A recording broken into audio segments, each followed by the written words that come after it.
en condiciones. Hola Romina, muy buenos días a todos y todas.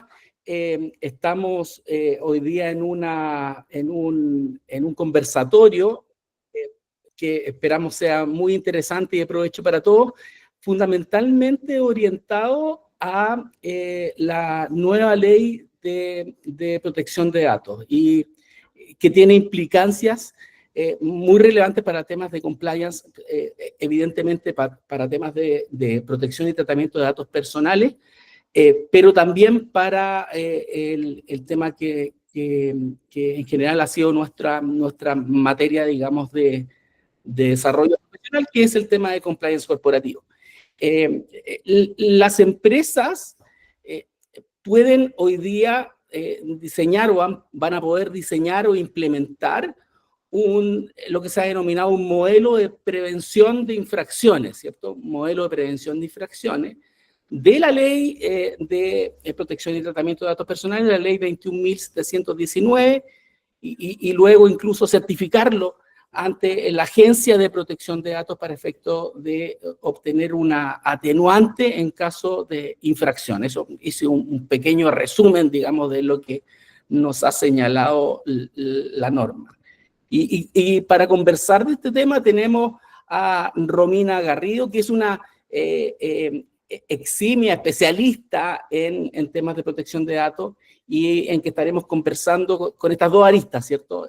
La protección de datos por un lado y los temas de compliance corporativo por otro, y cómo esto tiene que ver y cómo podemos tener diferentes soluciones para efectos de obtener el mejor producto para nuestra empresa o para incluso nuestra empresa que estamos asesorando, ¿cierto? Hay muchas personas que probablemente están accediendo a este webinar y que son asesores. Muy buenos días, Romina. No sé, está silenciada para eso, ¿no? Muy buenos días, Rodrigo. ¿Cómo estás? Ahí Bien. estoy. Buenos días a todos. Muchas gracias por la invitación a conversar sobre este tema, que justamente, como tú bien señalas, el modelo de cumplimiento que propone la Ley de Protección de Datos. Sí.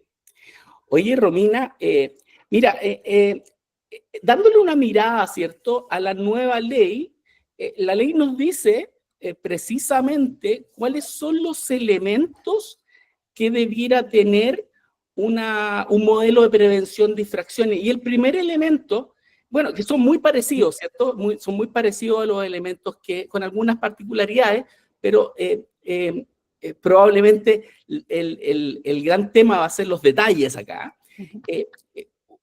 El primer elemento es la designación de este delegado de protección de datos personales, ¿cierto? Que se conoce como DPO, DPO, ¿cierto? En general en la legislación comparada. ¿Qué has visto tú respecto a este tema? ¿Qué forma debiera tener este DPO chileno? Bueno, lo primero que me gustaría señalar es que esta ley de protección de datos viene a cambiar muchos paradigmas de las organizaciones respecto del manejo de información, y que el cumplimiento de la normativa no solamente está en la implementación del modelo de prevención. El modelo de prevención, por cierto, puede funcionar como una forma estructurada, ordenada, para que una empresa decida que esa va a ser la forma en que va a demostrar la debida diligencia y que ha evaluado los riesgos respecto de los tipos de infracciones que tiene la Ley de Datos Personales.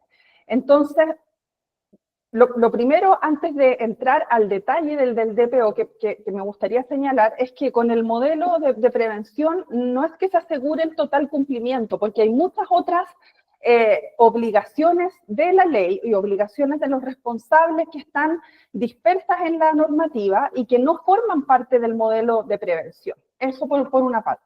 El modelo de prevención se configura, como tú bien señalabas al inicio, como un atenuante de responsabilidad cuando está certificado por la Agencia de Protección de Datos. Entonces, tampoco solamente vale tener un modelo, sino que el modelo tiene que estar certificado para que funcione como atenuante. Y el modelo ya está diseñado en la normativa. En el artículo 49 de la ley aparece el modelo de prevención de infracciones, Y en el artículo anterior aparece algo bien interesante que dice que los responsables de datos deberán adoptar todas las medidas para prevenir la comisión de infracciones, como una obligación de la ley.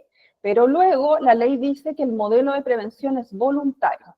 Por tanto, acá, si es que hay asesores que nos están escuchando, el modelo de prevención, a mi juicio, no es para todas las empresas, efectivamente. Hay empresas que no van a necesitar instalar un modelo de prevención de la forma que está diseñado en la ley 21.719, sino que van a tener que buscar otras formas de cumplimiento, ya sea a través de tener instalados sus procedimientos derechos ARCO, tener claridad sus políticas, etc. Entonces, entrando al modelo derechamente, cuando uno conoce una compañía y dice, esta compañía está muy expuesta a cometer infracciones porque tiene miles de clientes, miles de trabajadores, su intensidad de uso de datos es tal que vamos a optar por no solamente poder configurar una atenuante de responsabilidad en la eventual comisión de infracciones, sino varias, porque el modelo es una de las atenuantes de responsabilidad. Hay más atenuantes de responsabilidad en la ley. Entonces, este modelo implica hacer hartas cosas. Y la primera cosa, como tú señalabas, el delegado de protección de datos personales, es decir, designar un delegado de protección de datos, que en el inicio de la tramitación legislativa en la cual me tocó participar desde el 2017, se llamaba encargado de prevención, igual que los modelos de compliance de la ley de responsabilidad penal de las personas jurídicas, se llamaba igual. Y luego, como para alinearlo con la normativa europea, cambió a delegado de protección, primero encargado de protección de datos, delegado de protección de datos, y es un delegado que no hay que confundirlo o mirar mucho, en este caso, la normativa europea para sus labores y para su ubicación y para comprender sus funciones. ¿Por qué lo digo? Porque el delegado de protección de datos que quedó diseñado en nuestro modelo de prevención, para mí, y leyendo sus funciones, es mucho más asesor del responsable que un representante del titular del dato en la empresa, que es un poco el modelo europeo del delegado de protección de datos, que tú tienes una especie como de ombudsman dentro de la empresa que representa los intereses de los titulares y no representa a la empresa. Si uno lee las funciones del delegado que aparecen en el artículo 50, luego del diseño del modelo de prevención, este delegado pareciera ser estar más cercano a las labores de la empresa que ser una especie, valga la redundancia, de defensor del titular. Entonces, ¿por qué? Porque tiene que asesorar al responsable en el cumplimiento de la ley de protección de datos personales, tiene que hacer que la política se cumpla, tiene que capacitar al personal. Por cierto, quedaron delineadas algunas características parecidas al diseño europeo de independencia, de conflicto de interés y de medios y facultades para que pueda hacer sus funciones. Pero fíjate que no le rinde cuentas al directorio este delegado, como sí aparece expresamente en la normativa europea. Es un delegado que es nombrado por la más alta dirección, pero podría estar dentro de un área de compliance, podría incluso rendirle cuentas a un gerente de riesgo, a un gerente de compliance y preocuparse y tener las funciones, por cierto, asignadas por la normativa de datos personales. Entonces, el primer desafío del modelo es que este delegado cumpla los requisitos de la ley de protección de datos personales para obtener la certificación. Porque hoy en día uno ve muchas empresas que tienen delegados de datos personales y que el delegado a veces cumple las funciones de CISO o está en un área de gobierno de datos o se creó un área ad hoc de privacidad. Y esos pueden seguir existiendo, pero si yo decido adoptar el modelo, tengo que tomar las funciones del delegado como vienen en la ley y diseñarlo acorde a lo que dispone esta normativa en cuanto a medios, facultades, las responsabilidades y las funciones. Entonces, ahí yo creo que no hay una receta que uno pueda dar, el delegado tiene que estar aquí, tiene que estar en el compliance, no, va a depender de la organización y de justamente la forma en que se vaya diseñando el modelo de prevención. Y el delegado, para mí, es una de las labores más críticas cuando uno implementa este tipo de modelos, porque deberíamos pensar en él al principio y no al final, para que sea alguien que se quede con el know-how que te va a dejar el consultor en la implementación del modelo, porque como bien estoy repitiendo como un mantra en los últimos días, la ley de protección de datos no es un destino, es un camino que vamos a empezar a recorrer y que llegó para quedarse. Es decir, ya no hay vuelta atrás y este nuevo compliance nos va a acompañar hasta que se derogue esta normativa, probablemente, que es difícil que algo así suceda. Oye, Romina, en materia de prevención penal, uno de los elementos fundamentales, quizás el gran elemento en los programas de cumplimiento penal, es el levantamiento de riesgo, ¿cierto? La gente suele decir una matriz de riesgo, no necesariamente es una matriz de riesgo, puede ser un levantamiento de riesgo, en que se van identificando estos procesos riesgosos para la comisión de delito. En este caso va a ser una comisión de infracciones, las infracciones que contempla la normativa. Pero además establece la normativa algo especial, distinto que en el programa de prevención penal. Es que además debe haber una identificación de la información que la entidad trata, del ámbito territorial, de la categoría, de la clase o tipo de datos, ¿cierto? Base de datos que administra. ¿Cómo se va a hacer eso, Romina? Bueno, esa es una de las partes, yo diría, más laboriosas de la implementación del modelo y la que más le cuesta a los consultores poder dimensionar si no tienen información clara de la empresa a la que van a ir a asesorar. Porque efectivamente la primera parte del modelo es la designación del DPO, sus medios y facultades, y la segunda parte dice, bueno, tú tienes que identificar los datos, las bases de datos, las categorías de titulares a las que afecta el tratamiento y las actividades de tratamiento de datos. Entonces, muchas veces las empresas tienen identificados sus datos, sus bases de datos, que era básicamente el cumplimiento antes del nuevo reglamento europeo, donde se estilaba que las normativas contemplaran registros de bases de datos, pero ahora el foco es pensar en los usos de datos, es decir, independiente que tú tengas tus datos identificados, clasificados, tengas tus catálogos y tu gobierno, el modelo lo que te dice es que tienes que identificar los tratamientos, es decir, los usos que haces de datos. Y el reglamento europeo establece una obligación para los responsables, que es levantar registros de actividades del tratamiento, las RAT. Entonces, hay estas RAT, uno las puede buscar en Google, pone registro de actividades de tratamiento, encuentra modelos en Excel, en PDF, en Word, hay software especializado también, y implica hacer un barrido por una empresa e ir conociendo las actividades por área o por proceso. Y se van generando estas especies de fichas con distinta información y que te va a servir justamente para lo que tú señalabas después, poder identificar los riesgos, los potenciales riesgos de cometer las infracciones. Entonces, este periodo, este momento de levantamiento de RAT, que también es un destino, tú terminas tu consultoría donde levantaste, no sé, si estás en una aseguradora, 300 actividades de tratamiento de datos, porque no es solamente decir procesos de marketing, sino que envío de correo electrónico, revisión, como cuáles son las actividades con los datos. Entonces, una vez que tú tienes eso identificado, la empresa sigue funcionando y va generando nuevas actividades, va eliminando actividades. Entonces, la labor del DPO en este caso es tener un monitoreo de esto y que la compañía esté tan sensibilizada que sea capaz también de autogestionar estas actividades y ir también avisando, ¿verdad?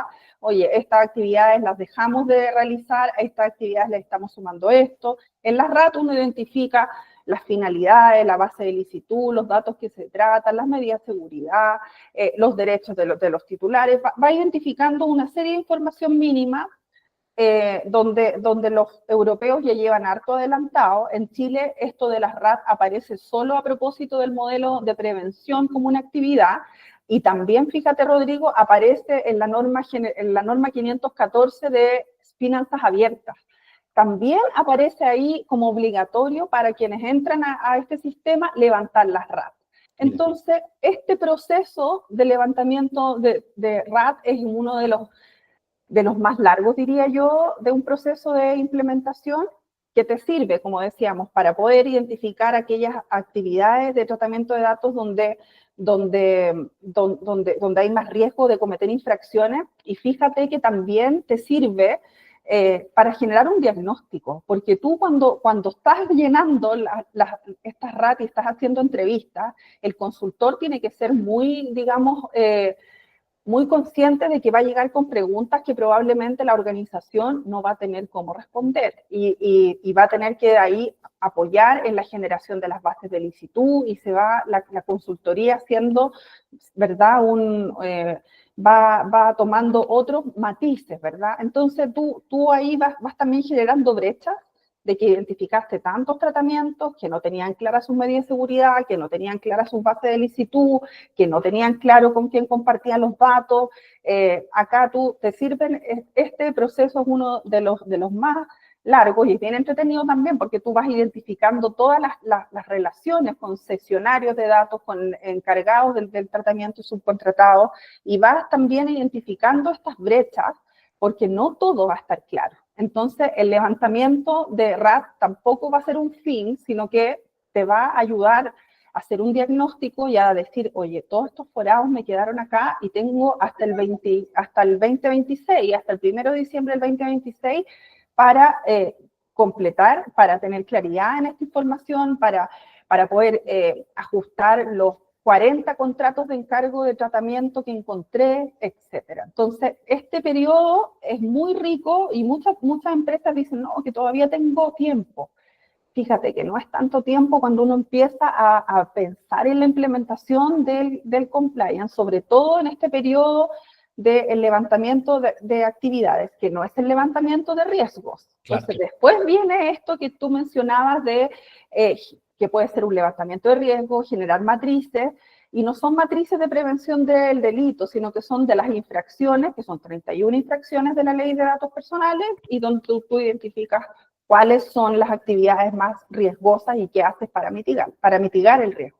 Claro, suele confundirse también en el público, te diría yo, todo lo que es delito informático con las infracciones de la Ley de Protección de Datos, digamos, que también son cosas absolutamente distintas. Oye, te iba a preguntar también respecto, por ejemplo, de todo lo que dice relación con la función de compliance. Yo creo que también ahí la ley introdujo elementos importantes. Por supuesto que reforzando un poco lo que ya se señalaba respecto de la autonomía de la función de compliance, por ejemplo, bueno, designado por la máxima autoridad, dice la nueva norma, o sea, la norma penal, por ejemplo, la máxima autoridad administrativa tiene que ser el que termina designando a quien va a ejercer esta función de compliance, ¿cierto? DPO, oficial de cumplimiento penal, como se le llame, o que cumpla varias funciones, ¿cierto? Sí. Pero también una persona autónoma, o sea, que debe contar con cierta autonomía respecto a la administración. Hay una excepción, ¿cierto? Estas micro, pequeñas y medianas empresas en que podrán, digamos, asumir directamente las tareas de delegado aquella persona que es dueña de esa compañía. Y claro, aquí yo creo que dos cosas importantes. Una parte es la autonomía, que diría yo que puede ser definida como la capacidad que tiene ese órgano de compliance de actuar por iniciativa propia, sin necesidad de estar recibiendo como mandatos específicos, y generalmente se tiene que ver con el acceso a las personas, acceso a los documentos, acceso, incluso las reuniones en que podrían generar algún riesgo, entrañar algún riesgo de infracción a la normativa, por ejemplo. Y yo creo que ahí aquí hay muchos consultores, ¿cierto? O personas de la empresa. Yo creo que ahí es muy importante el nombramiento, probablemente, de esta persona, o sea, que sea por la más alta autoridad administrativa, pero siempre dando cuenta de las facultades que va a tener este DPO, yo creo, o sea, haciendo públicas estas facultades para efecto de que generar esta compenetración, diría yo, de la organización respecto de las funciones y la autonomía que va a tener este sujeto. Y además, la independencia, por otro lado, ¿cierto? Yo creo que esto también cuesta mucho poder cumplirlo en materia de compliance. En general, la independencia suele definirse como aquella distancia que debe tener el oficial de cumplimiento respecto de las condicionantes del negocio, ¿cierto? Generalmente los oficiales de cumplimiento no tienen asignados bonos por cumplimiento de metas económicas. Hay otro tipo de bonos que pueden tener los oficiales de cumplimiento. Probablemente algo parecido debiera reforzarse hoy día con los DPO, probablemente formas de contratación más estables, o sea, que sea más difícil, por ejemplo, poder desvincularlos. A veces se requiere el voto de la alta administración, un directorio, por ejemplo, con un quórum determinado. Yo he visto que en algunas empresas incluso se requiere algún tipo de entrevista de salida de este oficial de cumplimiento, del DPO el día de mañana. Hay algunos autores que dicen, oye, incluso sería bueno para efecto de reforzar la independencia de la función de compliance que se le comunique al regulador, aun cuando no haya obligación, se le comunique al regulador que hemos cambiado de oficial de cumplimiento, ¿cierto? Eso podría ser un elemento que de estar contemplado en la normativa puede reforzar esta independencia de la función. Pero te quería hacer otra pregunta. Respecto de la estatura de la función, también norma la nueva ley que esta designación de delegado de protección de datos debe recaer en una persona que dice, reúna los requisitos de idoneidad, de capacidad, de conocimientos específicos. Y es una cuestión que es de preocupación de compliance penal, porque habitualmente esto no sucede siempre. No sucede siempre que la persona que ejerce la función de compliance tiene un rango de gerente, o incluso en lo que dice relación con las remuneraciones, Romina. Sí. No tienen buenas remuneraciones. Entonces, probablemente esto, pienso yo, puede obligar a esta entidad a tener disponible una suerte de descripción de cargo que adopte, digamos, o más bien que aborde este requisito de manera mucho más concreta, pero que además significa un aumento en la estatura de la función, de que cada día los DPO vayan teniendo mejores remuneraciones, ¿cierto? Probablemente. ¿Qué piensas? No, por supuesto, claro, tú das ahí en el clavo en lo que tiene que ver como con la ubicación institucional que va a tener esta nueva figura con el rango. Yo la veo en alguna medida compatible con una función de oficial de cumplimiento o dentro del área de cumplimiento. Solo veo que hay algo un poquito distinto en que un oficial de protección de datos está más metido en los procesos del día a día, al menos eso es lo que la ley espera, que esté asesorando a áreas específicas respecto de tratamiento de datos, respecto de nuevos negocios, que esté sentado en las reuniones, como tú explicabas, pero que eso es un poco distinto a la función de compliance diseñada en algunas organizaciones donde el compliance officer está como un poco más arriba y no entra como en el día a día de la organización muchas veces. También habían algunas preguntas ahí en el chat respecto de si este delegado podía ser externo a la organización. Y efectivamente no hay ninguna restricción para que el delegado sea externo en la medida que cumpla los requisitos del artículo 50. Sin embargo, acá no hay que confundirlo con un asesor legal, porque de todas maneras un delegado de protección de datos interno que tenga las capacidades, que haya cursado un diplomado, por ejemplo, que tenga alguna certificación, que la ley no exige nada, solamente dice que tiene que tener capacidad de conocimiento, puede haber un delegado que tenga asesoría externa de estudios, consultoras, etcétera. Entonces, también puede ser un delegado para un grupo de empresas, en la medida que esté disponible para atender las consultas de todas esas empresas, ¿verdad? Puedo tener el delegado en Colombia y evidentemente puede atender a Chile, a Argentina, a los países que están alrededor. Más difícil es cuando a mí me dicen, bueno, mi delegado está en Alemania. mi delegado está en Inglaterra y no habla español. Entonces, aquí el requisito de la accesibilidad podría no cumplirse cuando cuando tenga que ir a certificar el modelo, que es otra de las cosas que también habíamos conversado un poco, que está, digamos, más en stand-by, porque justo quedó para reglamento cómo se va a certificar el modelo. El contenido del modelo lo conocemos, sabemos lo que tenemos que hacer, pero ¿cómo lo vamos a certificar? Ahí estamos. Sí. Oye, Romina, y otra pregunta que siempre me surge, o le surge también a la empresa. ¿Qué sectores piensas tú, cuáles son las empresas más expuestas? ¿Cuáles van a ser el grupo de empresas más críticas, ¿cierto? Uno podría pensar no sé, las empresas de telecomunicaciones, pero también hay otras, ¿cierto? Hay muchas otras, digamos, que pueden tener datos personales muy complejos, muy complicados que el tratamiento puede ser un poco más complejo. ¿Qué piensas? Claro. Mira, esta es una ley que primero es de aplicación general, así que a ninguna empresa, ni siquiera una persona natural que tenga actividades económicas y que haga tratamiento de datos se salva de tener que cumplir, ni siquiera instituciones como las iglesias. Sí, claro. ¿Sí? ¿Aló? Sí. Aló. Que me quedé como en blanco. Ahí sí, ahora sí. Bueno.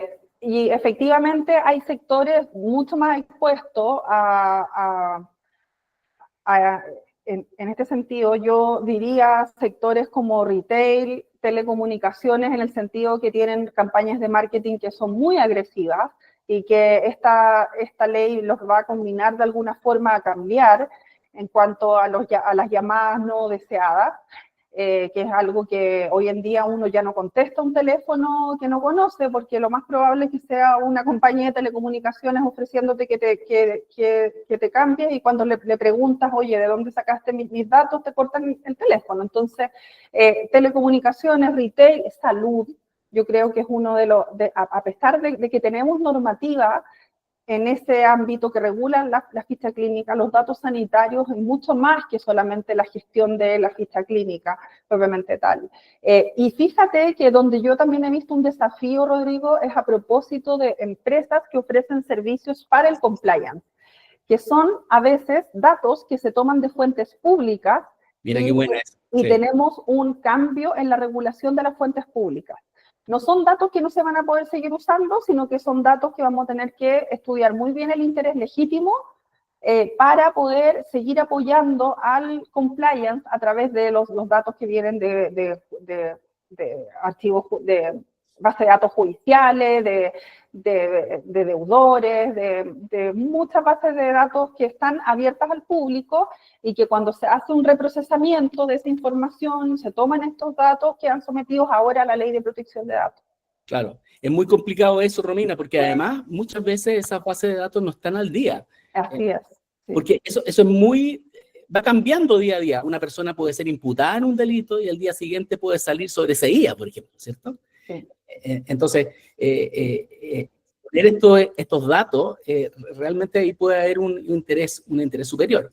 Por supuesto, pero construir ese interés legítimo, el manejo de esos datos de calidad, tener claridad de que cuando yo comparto esos datos, el que se hace responsable, el que lo utiliza, y así es algo que no estaba mirado hasta este cambio que hubo en las fuentes públicas respecto de datos personales. Y es un cambio que, Rodrigo, es bien necesario, porque estos datos de fuente pública, cuando se utilizan para el compliance, está bien, y yo creo que las justificaciones se van a poder construir, pero también se utilizan para muchas otras cosas donde ni siquiera sabemos. Entonces, sí.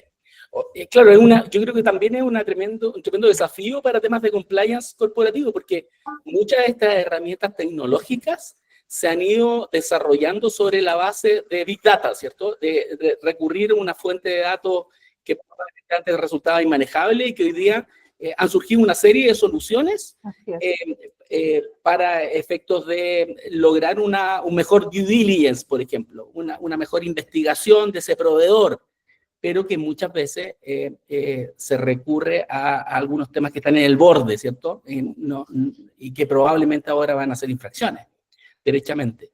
Tú mencionaste, Romina, una cuestión que también es bastante interesante, que es todo lo que es la certificación. Hoy día en materia de prevención penal, se eliminó la voz certificación, pero al final se la cambió por una evaluación periódica por tercera parte, ¿cierto? Por un tercero que además sea independiente, dice la norma, y que vaya generando esta mejora continua. Yo creo que en el buen camino, pensando que lo que tú decías al comienzo, compliance en estas materias no es un objetivo finalmente, sino que es un camino que hay que ir siguiendo, hay que ir mejorando en el tiempo, fundamentalmente alimentado por los incidentes que van pasando en el mundo, no solamente en mi empresa, sino que los que van pasando incluso en otras jurisdicciones. Pero hay un autor alemán que es Thomas Roch, que suele decir que una empresa tenga muchos incidentes en materia de compliance no dice nada, en principio, de las bondades de su programa de compliance. Y que no tenga tampoco incidentes tampoco dice mucho, que puede ser una cuestión de suerte. Y por otro lado, podría ser una empresa tremendamente riesgosa. Lo que sí dice mucho probablemente es, frente a un incidente determinado, cómo actuó esa empresa en particular, cómo ese incidente le ha servido para ir mejorando en el tiempo, ¿cierto? Su aproximación al riesgo, porque básicamente estos programas están basados en eso, en orientados, digamos, a levantamiento, siempre pensando en el riesgo que puede significar cada una de estas conductas. Entonces, esta certificación del modelo de prevención de infracciones, ¿cierto?, que va a ser la Agencia de Protección de Datos, en materia de certificación del modelo se dice que es la agencia la que será la encargada de certificar, ¿cierto?, el modelo de prevención de datos. Yo pienso y así lo he escrito en algún momento, que el sistema probablemente va a terminar funcionando de la manera que lo hacen actualmente los planes de cumplimiento de protección a los derechos de los consumidores, ¿cierto? En que la entidad certificadora finalmente es CERNAC, que emite un informe. Es un sistema que no ha funcionado mucho. Hoy día CERNAC quiere darle un nuevo inicio probablemente, más potente, pero CERNAC es el que emite el informe de certificación, pero en esta certificación le sirve de insumo una decisión de certificación de una entidad externa, de un externo que apoya, digamos, de alguna manera al CERNAC en ese sentido, y que es de costo, es de pago de la persona que se quiere certificar, de la persona jurídica, de la entidad que se va a certificar. ¿Por qué lo hace así? Por varias razones. Primero, CERNAC no quiere enterarse de cuáles son los riesgos de esa empresa en particular, porque pudiera hacer una fiscalización inteligente y que pudiera servir para multar de mayor manera a aquellas empresas que están elaborando programas de cumplimiento, ¿cierto? De alguna manera, pues y parte, conoce todas tus debilidades y además, ¿cierto?, te va a fiscalizar precisamente en aquello que más te duele, lo que tú le has dicho al fiscalizador que más te duele. Entonces, probablemente, por eso que trata de desmarcarse un poco de conocer el detalle de cada una de las actividades riesgosas.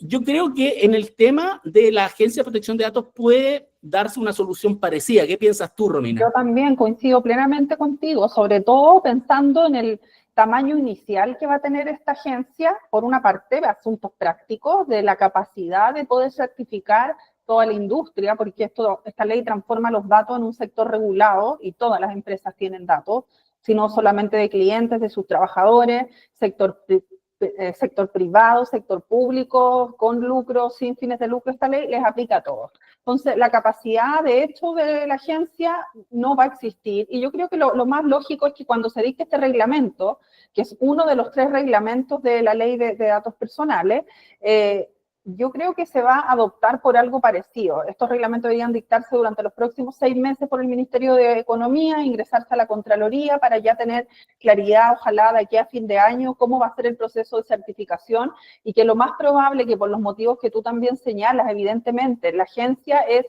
distinta del CERNAC en todo caso. Esta es una agencia con mucho más dientes, es como una CMF, pero porque tiene facultades fiscalizadoras, sancionadoras, interpretativas, aplica multas que son muy importantes, multas que pueden llegar hasta las 20.000 UTM, triplicarse en ciertos casos, llegar a porcentajes de facturación en casos de reincidencia, incluso a suspender las actividades de tratamiento cuando no hay cambio de conducta por parte de las empresas. Entonces, una agencia con hartos dientes que va a fiscalizar, que va a tener planes de fiscalización, tal como tú indicas que los tiene CERNAC. Entonces, como que, claro, involucrarse también en cuáles son los riesgos de la empresa, qué es lo que hace, lo convierte un poco, lo conflictúa, ¿verdad? Juez y parte al mismo tiempo. Entonces, lo más probable, creo yo, sin tener una bolita de cristal, pero ya conociendo un poco cómo ha funcionado esto en otros ámbitos similares, se va a optar por empresas certificadoras que puedan ser las que acrediten ante la agencia que una empresa puede demostrar su debida diligencia a través del modelo de prevención. La certificación la puede entregar la agencia, evidentemente, la certificación dura 3 años. Oye, y súper importante señalar que hay ciertas infracciones vinculadas al modelo de prevención, que es cuando uno acompaña documentación que no es tal. Es decir, dice que está haciendo algo, pero en realidad no lo está haciendo. Entonces, acompañar información falsa en el proceso de certificación del modelo mismo es una infracción de protección de datos personales también. Así que tenemos hartas tareas por delante, y tú tocaste también un punto respecto de los reportes de los incidentes y del aprendizaje. Esto viene como una obligación legal de la Ley de Protección de Datos en el 14, si mal no recuerdo, donde se establece que hay que reportarle a la autoridad los incidentes de materia de seguridad de datos, y hay que también legalmente tener como procesos de aprendizaje, ¿verdad? Es decir, cómo cambiamos después, independiente del modelo de prevención. Esto es una obligación de todos, quienes sufran incidentes, de reportarle a esta agencia. Y cuando estamos ante ciertas entidades que también son reguladas por la Ley Marco de Ciberseguridad, nos encontramos con otro regulador donde también hay que reportarle incidentes de seguridad, pero en este caso, en el caso de la ley que nos convoca hoy, cuando afecten datos personales. Pues tú sabes que hay un incidente que no puede afectar otro tipo de información o infraestructura en una empresa sin llegar a afectar información personal, que es lo que le interesa a este regulador. El modelo de prevención, dentro de las cosas que me obliga también a tener, es estos mecanismos de reporte documentado, es decir, y ir identificando qué cosas yo necesito ir reportándole a la autoridad. Y también algo muy parecido a lo que sucede con los modelos de prevención de delitos, es que tienen que incorporarse como una obligación laboral. Claro, efectivamente. Sí. Claro, y yo creo que ahí es importante también un tema, Romina, porque uno suele encontrarse, cuando uno está evaluando programas de cumplimiento, suele encontrarse con estas cláusulas tipo. Mira, oye, mándame, yo creo que eso es lo que debe pasar en los estudios jurídicos. Oye, colega, mándeme alguna cláusula que tenga en temas de anticorrupción de la ley 20.393. Y se empiezan a circular unas cláusulas tipo que básicamente son como inclusivas de todo o de toda clase de delitos. Muchos de los delitos no tienen nada que ver con la naturaleza de esa empresa en particular. Y por lo tanto, cuando el día de mañana, cuando existe un incidente, cuando uno tenga que ir, ¿cierto? O tenga que ir el abogado que representa esa empresa a poder demostrar que ese programa de cumplimiento es un programa real y que fue hecho a medida, exhibir este tipo de cláusulas tipo puede ser una muy mala decisión, porque da la impresión de que se elaboró una cláusula solo por cumplir, ¿cierto? Cuando debiera elaborarse una cláusula medida de los riesgos particulares que tiene esa empresa. Probablemente sea el llamado a los consultores, ¿eh? Estoy pensando en materia de protección de datos también, en materia de infracciones, fijarse cuáles pudieran ser las infracciones más críticas de esa empresa en particular, ¿cierto? Y probablemente ahí tratar de apretar un poquito más las clavijas y no tener este tipo de soluciones formularios.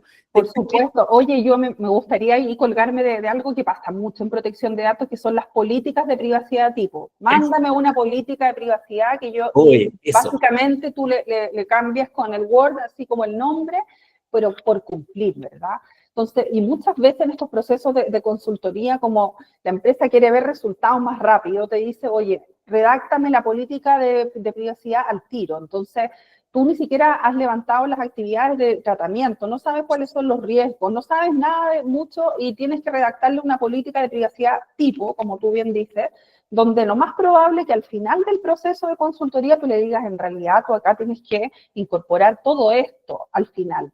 Entonces, efectivamente, las cláusulas tipo, por cierto, que sirven y que todos los abogados las manejamos y que nos sirve de base para poder hacer las cosas, pero evidentemente es como tú dices, no, ya no va a ser suficiente el consentimiento tipo, la política de privacidad tipo, voy a tener que adecuarlo a lo que la empresa realmente hace, porque además esta es una ley que justamente te pide demostrar el cumplimiento, demostrar la debida diligencia. Claro, claro. Oye, Romina, quiero ir a algunas preguntas antes que se nos vaya el tiempo. Hay varios amigos acá, algunos desde el extranjero ahí se han conectado, pero está Ignacio Gambino, por ejemplo, dice, para las empresas de servicios, que más que datos de clientes tienen números de medidor al que facturan, ¿aplica esta ley? Me refiero a los servicios básicos, luz, agua, gas. Claro, evidentemente, porque ese dato podría ser un dato identificable. Acá la ley de datos personales busca darle protección a la información, no solamente que identifica directamente a una persona, sino que puede llegar a identificarla. Y el consumo de luz, de internet, de agua, de una familia se transforma después en sus datos personales. Pero acá no hay que apanicarse de pensar, entonces está prohibido el tratamiento. No, por cierto que no, esta ley no establece prohibición alguna, a menos de, evidentemente, de hacer cosas ilícitas, ¿verdad? Esta ley es una ley de gestión. Entonces, como ese dato podría llegar a ser identificable porque voy a poder llegar a saber cuál es el consumo de agua de la casa de Rodrigo Reyes, sus hábitos, ¿verdad? Se somete a la normativa de protección de datos. Por tanto, tengo que tratarlo para esa finalidad, cumplir las medidas de seguridad, poder rendir cuentas de su uso, y eso significa finalmente que sea el dato personal identificable, más que no lo voy a poder usar para nada. Si lo voy a usar en procesos de analítica, porque necesito optimizar los servicios que doy a mis clientes, bueno, informar acerca de eso, si se utiliza el dato identificable, o bien anonimizar, pseudoanonimizar y utilizar datos para la analítica, porque evidentemente las empresas de servicio, agua, luz, necesitan tomar decisiones basadas en muchísimos datos para poder optimizar servicios, saber dónde ir a fiscalizar, un montón de cosas, ¿verdad? Y que evidentemente esta ley lo que hace es generar estos procesos de gestión de información más que de restricciones propiamente. Oye, aquí preguntan, sí, la ley aplica al sector público. También preguntan, ¿cómo va a conversar, Bárbara Zúñiga dice, cómo va a conversar los derechos ARCO con los datos solicitados para hacer debidas diligencias, qué sé yo, de proveedores? Mira, acá hay, bueno, dos preguntas. La primera, ¿se aplica al sector público? Sí, esta ley aplica a todo el sector público, incluso las autonomías constitucionales que van a tener que dictar sus propias normativas en 18 meses, el Congreso, el Poder Judicial, Ministerio Público y otros. Lo único distinto para el sector público es que las sanciones no son las sanciones de la ley, sino que son sanciones al jefe superior del servicio, a su sueldo, derechamente. Entonces ahí está el incentivo de cumplimiento para el sector público. Si es un poquito lo que pasa, Romina, en temas de prevención penal, porque la gente suele decir, o uno incluso lo escucha en foros, ¿por qué la ley de delito económico no se le aplicó a las instituciones públicas? ¿Cierto? Claro, lo que pasa es que si tú sancionas con 20 millones de dólares o 200 millones de dólares a una municipalidad, ¿qué estás sancionando? Estás sancionando al vecino. sí, ¿cierto? No sí. está sancionando a ninguna autoridad. Entonces, hay complejidades ahí. Acá, claro, como es una ley que regula un derecho fundamental, no hay como excepciones. Hay regímenes un poco más livianos para las pymes, por cierto, y que eso sería súper interesante poder conversar en algún otro webinar que podamos organizar, Rodrigo, pero no hay sectores fuera de la normativa. Y respecto de los derechos ARCO con las obligaciones de vía diligencia, acá el que va a estar a cargo de la ley de protección de datos en una organización tiene que saber identificar bien cuándo está frente a un derecho ARCO que puede ser mal utilizado, ¿verdad? Evidentemente, los derechos ARCO no son absolutos. Cuando se recibe una solicitud de acceso, de borrado, de rectificación, yo tengo que analizar el entorno, el contexto donde se presenta para saber si la voy a hacer procedente o no. La persona siempre va a poder reclamar. Yo quiero que se eliminen mis datos, quiero, no sé, o sea, en el debate legislativo estas cosas se plantearon. ¿Van a poder las personas ir al Ministerio Público y decirle borre mis datos cuando lo estoy investigando por un delito? Evidentemente no, ¿cierto? De que la persona puede reclamar, va a poder reclamar, pero ahí el responsable va a tener que demostrar, ¿verdad?, que tiene una obligación legal que está habilitado legalmente para utilizar ese dato, que tiene una obligación legal de mantener ese dato, que no lo puede borrar, que no se puede rectificar un dato. Pensemos en las fichas clínicas. Yo no puedo ir a rectificar una ficha clínica, o sea, podría yo abusar de la ley de protección de datos y pedirle a mi centro médico que me rectifique la ficha clínica para que borre una o cambie una información que está ahí. Podría ir a pedir que se rectifique un pasaje aéreo. Oiga, sí, claro, cambie por protección por esta ley, cambie el nombre mío por el de mi hijo, por ejemplo. Entonces, las empresas acá tienen que empezar a familiarizarse de que es probable de que personas no conozcan bien o que quieren utilizar esta ley para cosas en que hay que limitarla, ¿verdad? Porque no es una ley que los derechos ARCO sean a todo evento, ¿verdad? Y que yo tenga que automáticamente borrar un dato porque me lo piden. Evidentemente no. Hay obligaciones legales que cumplir, hay derechos superiores muchas veces que se resguardan por los responsables de datos. Entonces, este análisis es muy importante. Es un análisis que está, por cierto, fuera del modelo de prevención y una obligación que hay que cumplir sí o sí, ¿verdad? Tener un procedimiento claro de derechos ARCO y tener claridad en las políticas de retención de datos, que tampoco pueden ser políticas, como decíamos recién, tipo, ¿verdad? Sí. Porque va a depender del sector. No, exacto. Oye, mira, Nuri Aravena, que está en el mundo de los seguros, una destacada profesional del mundo del seguro, dice, oye, tú que estás hablando de las finanzas abiertas, ¿cierto, Romy? En el modelo de finanzas abiertas, ¿se tendrá que solicitar en cada cotización de seguro o crédito un consentimiento distinto? Pregunta Nuri. Y por estar en este mismo sistema ya tendría base de licitud y permiso general. Y pregunta también, ¿cómo vemos el proceso de las empresas que cuentan actualmente con bases de datos cuya fuente fue acceso público y luego fue complementada con información propia? Sí, hoy primero el sistema de finanzas abiertas reguló un consentimiento mucho más estricto que el de la ley de protección de datos personales. Eso por una parte. El de la ley de protección de datos puede ser inequívoco, no necesariamente expreso, a menos que se trate de datos sensibles, ¿verdad? La ley, la norma 514 reguló un consentimiento mucho más granular, donde el titular tiene que incluso poder tener información y en el momento que autorizó, a quién autorizó, etc. La ley ya reguló el sistema de finanzas abiertas y no es que nos tengan que pedir el consentimiento para que nuestros datos estén en este sistema de finanzas abiertas. Ya la ley lo dispuso. Lo que se regula en este caso es cómo se comparten estos datos entre los distintos actores del sistema de finanzas abiertas para justamente poder cumplir los objetivos de esta ley, que es la competencia, ¿verdad? Que exista más acceso a información por parte de los más chicos. Entonces, evidentemente, el consentimiento cuando se diseña por ley de protección de datos, en las empresas reguladas además por la ley FinTech y que tienen que participar del sistema de finanzas abiertas, mi consejo sería mirar el estándar más estricto para poder tener buenos gestores de consentimiento y hacer hacer una sola vez el esfuerzo, ¿verdad? De regular el consentimiento con el estándar más alto y con las mayores exigencias que vienen justo de este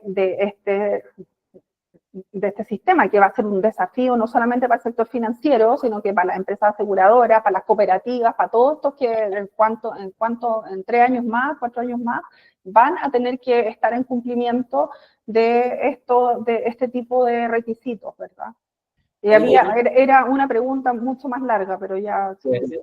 Romy, mira, Nicolás Huentecura nos dice, la ley establece la anonimización de datos como un proceso irreversible de los datos personales, en el cual el dato deja de ser personal. ¿Cuál es la función, un dato que ha pasado por este proceso, dice?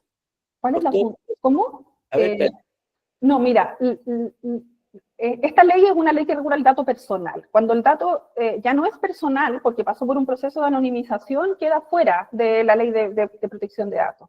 Entonces, muchas veces procesos de analítica, utilizar estos datos para modelos de inteligencia artificial, uno podría anonimizar datos y queda fuera de la ley de protección de datos personales.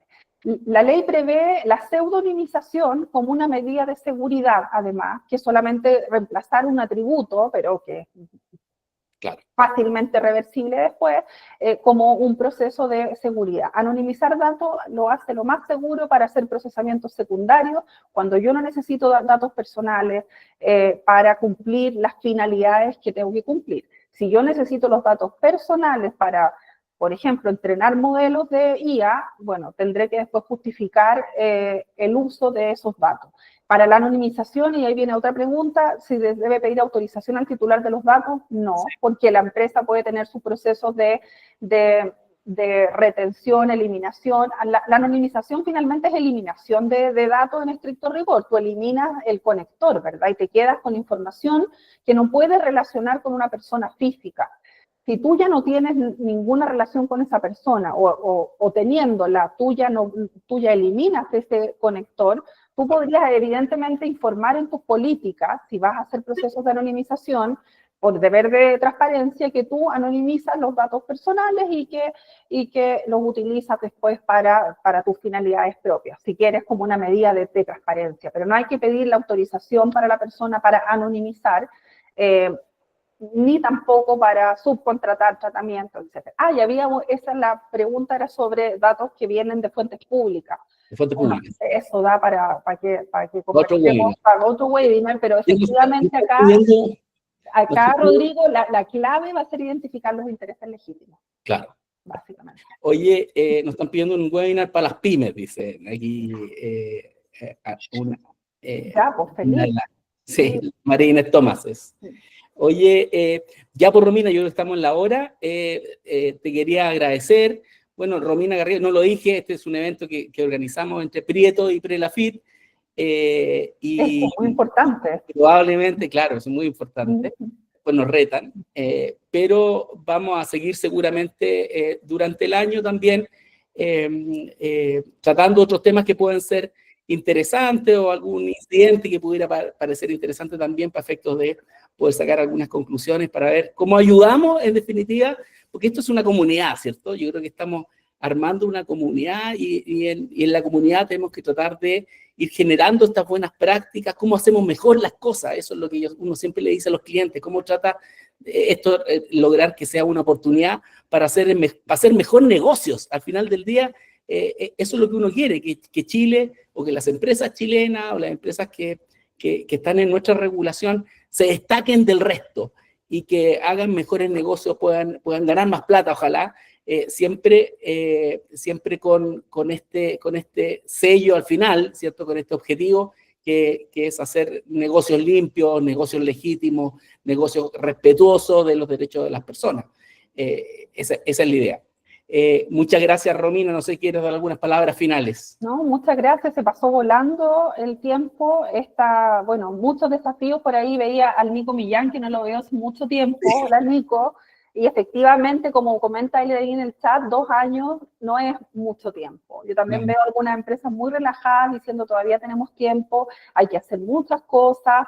Esta es una ley que, como tú bien dices, Rodrigo, nos invita a hacer las cosas mejor, a hacer las cosas bien, a incorporar el cumplimiento en nuestras actividades. Así que feliz de que podamos seguir durante el año conversando, porque de seguro esto necesitamos compartir experiencias, con lo que estamos haciendo, con ese afán, con un afán colaborativo, y de que finalmente todos los que estamos en esto, de acompañar a las empresas en este camino, podamos también conversar entre nosotros de cuáles son nuestras prácticas, cómo lo estamos haciendo. Eso es súper importante.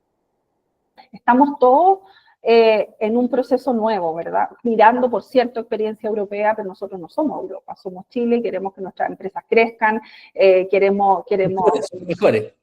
Bueno, sí. Así que eso, muchas gracias. Chao, Romy, nos vemos. Chao a todos y todas. Muchas gracias, que estén muy bien. Adiós. Chao. Gracias, Rodrigo, muy bueno.